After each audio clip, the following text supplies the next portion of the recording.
Hey guys, welcome back to my channel, and today we have Werepapa released a couple hours before Daddy Cop, but of course it's in English subtitles, so bear with me. Don't worry, I will be making a Daddy Cop video, but for now let's get to Werepapa analysis. And believe me, there is a lot of aggressive family history in this episode. The episode starts off with a flashback of Emilie and kid Agent or baby Agent. Oh my god, he looks so cute.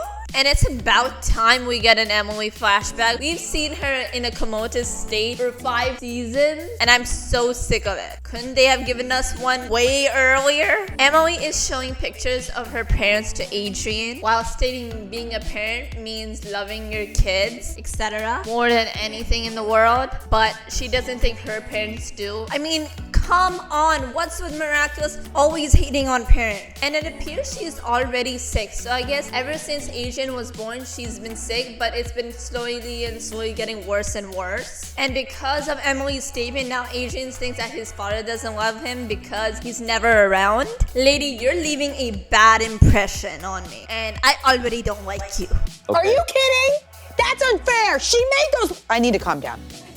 Are you kidding? He's been around, he's looking around a cure for you. And don't forget, you're the one who insisted on using the Peacock Miraculous. One scene and I already hate her. So Gabriel's been looking for a cure ever since Adrian's been born, which is why his father was never around. Probably the Guardians or someone from the Order of the Guardians, and he probably spent 15 years doing that. Up to the point where Emilie actually dies, and then he uses the Miraculous as a last resort. The next scene shows Adrian looking over his parents' room. OMG, he looks so sad, and then hugs Natalie. She doesn't hug him back. Lady, hug that poor kid. My poor cinnamon roll. They ask you how you are, you just have to say that you're fine when you're not really fine. You just can't. Natalie gets the call, and of course, Adrian's grandparents are coming to visit him. Both sides of the grandparents are coming, which definitely means shit's about to go down. We switch to Marina's poop, and this is probably where she finds out that Adrian's grandparents are coming.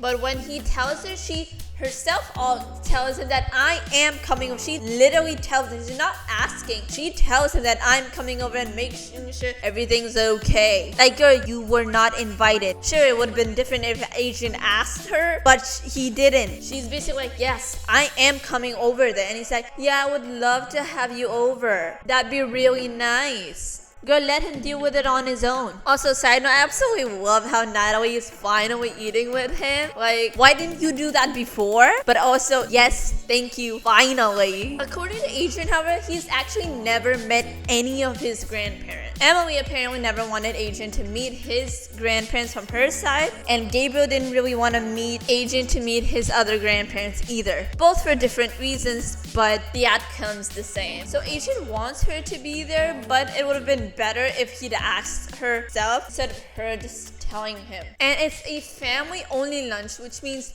strictly family only, and Natalie isn't even invited to eat with them. So I don't see how Marinette is going to. Once again, she's gonna pretend to be a waitress, and I can't believe Adrian is okay with that. She even specifically says, it's not like I haven't done this before. And to Adrian, she's like, oh no, I catered other events with my parents. But she's actually pretended to be a waitress. If we recall the episode, Felix found out Gabriel is Hawkmoth.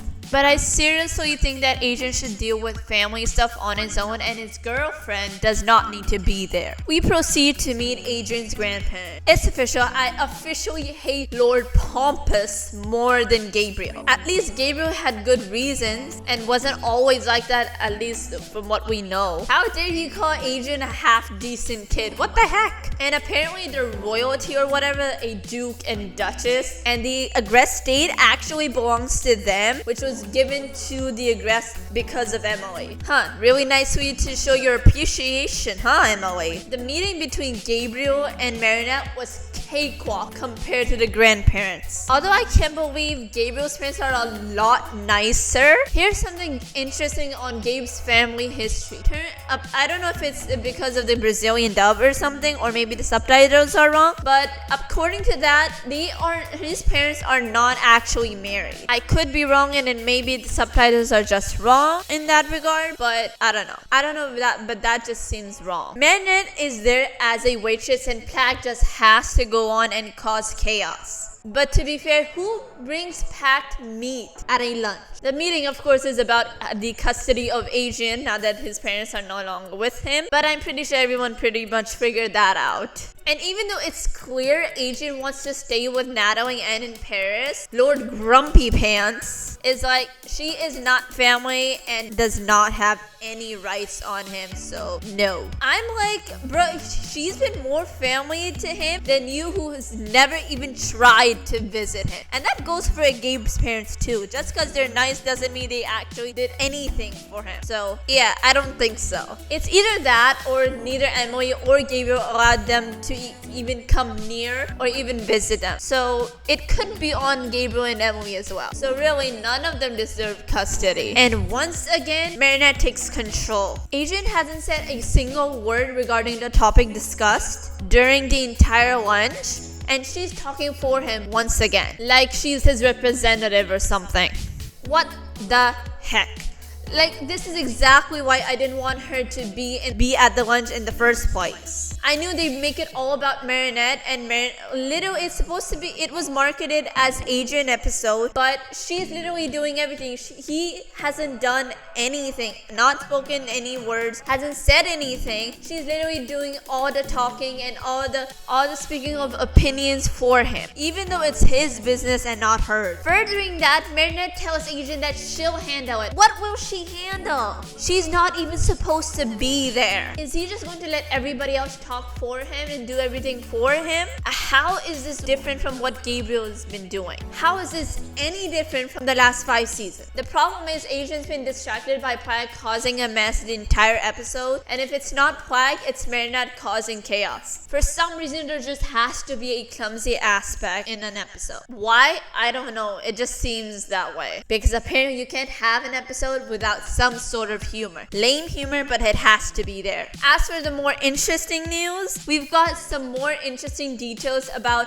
16 years prior regarding Gabe's family and Lord Grumpy Pants. Apparently, they have to sign a contract giving full custody to one of the other grandparents. If Gabe's parents sign the contract, that means they give full custody to Emily's over Adrian. Not only that, but Grumpy Pants actually tries to bribe him, and it turns out it's not the first time he's done that. 16 years ago, he tried to bribe Gabe's parents into not letting Gabe marry Emilie, and he'd give him as much money as they want. It turns out Gabe's parents refused the first time, and they don't intend to agree to it now. I seriously did not think there was so much drama, but what annoys me more than this is the fact that Adrian has no reaction to any of it. Both grandpas start to lose their cool and start shouting, etc. I honestly love the grandmas more. They seem a lot nicer, both of them. And have I forgot to mention how cruel and rude Grumpy Pants is to his wife?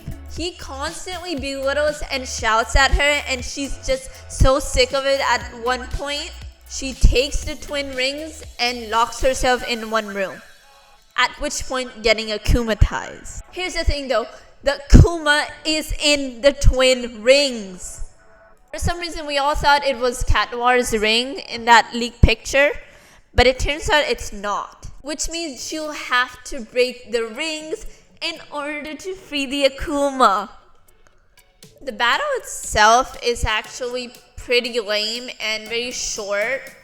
It lasted like 5 minutes at most, and she did end up breaking the rings. What I hate most about this is that we did not get Adrian's perspective, since he's the one who was going to disappear because of those rings. And somehow they just completely forgot about Cat Noir. So basically he was a damsel in distress the entire episode. Afterwards, once again, when he's finally allowed to have an own opinion, he's like, I don't know what to do. And again, Marinette steps in. So this was just a Marinette episode marketed as an Adrian one. Honestly, I was really excited about this one, but it really disappointed. Adrian was basically a side character in his own story and basically there for the plot convenience. Was the flag thing really necessary? Not at all. They could have used that instead to focus more on Adrian and his development, but no, Thomas Ashlock would not allow that. We do get one final end credit scene, a flashback of Gabriel coming back from one of his trips, and he's really cold at first. Well, he's cold the entire time, and Natalie is the one to comfort Adrian, really foreshadowing that she is the one in the end who's going to take care of it. About this episode overall, it was really interesting to note all the family history, and I'm glad we got a lot of that. But what I hate about this episode is that Adrian, of course, didn't have literally anything in it, but also the fact that Adrian and Felix are heirs to an England royalty. It's kind of funny and interesting to note how similar Gabriel and Marinette are. Both their parents owned either restaurants and in the food industry. Both are controlling with Adrian and both will become fashion designers. Makes you think they may end up with the same fate. Lastly, I swear if they do not give us a flashback of Adrian's time right before he disappeared because of the rings, I'm a riot. And while I understand why he wants to stay with Natalie and Natalie does end up taking care of him, if he does not, once he finds out the truth, he is going to be mad as hell and will feel even more betrayed because he trusted her more than anyone. And that's all I have to say for the video. Make sure to click that subscribe button and like this video. Bye!